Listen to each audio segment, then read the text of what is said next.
ចឹងក្តីសង្ឃឹមរបស់កូនរបស់គាត់គឺកូនទាំងអស់គ្នាចឹងបងសង្ឃឹមថាកូនប្រឹងដណ្ដើមយកឱកាសណាដណ្ដើមយកឱកាសការងារពីមុនការងាររត់រោគឥឡូវនេះ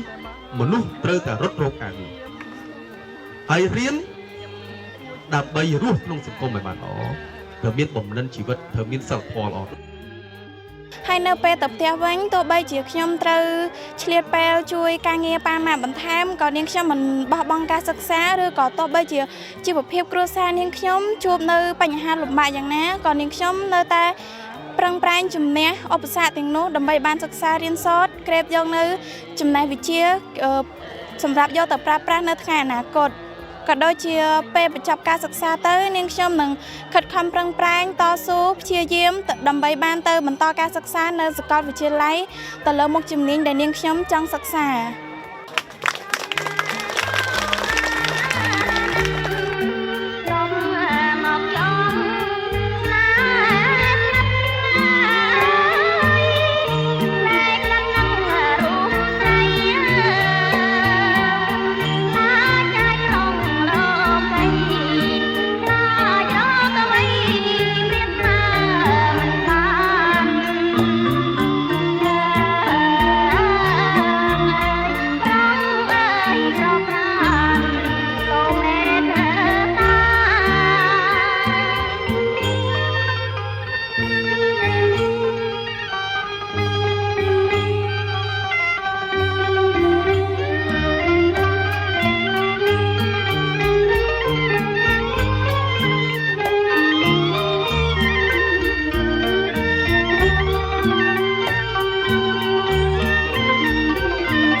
ចង់ណានួនណា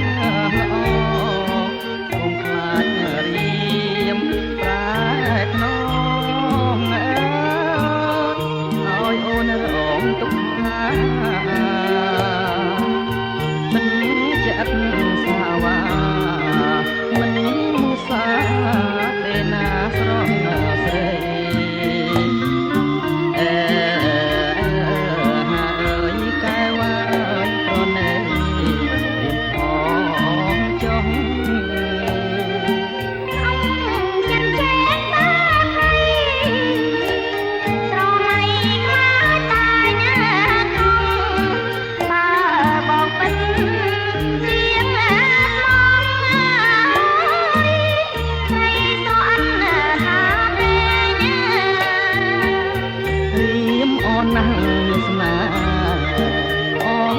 គេឃើញឋានទេវតា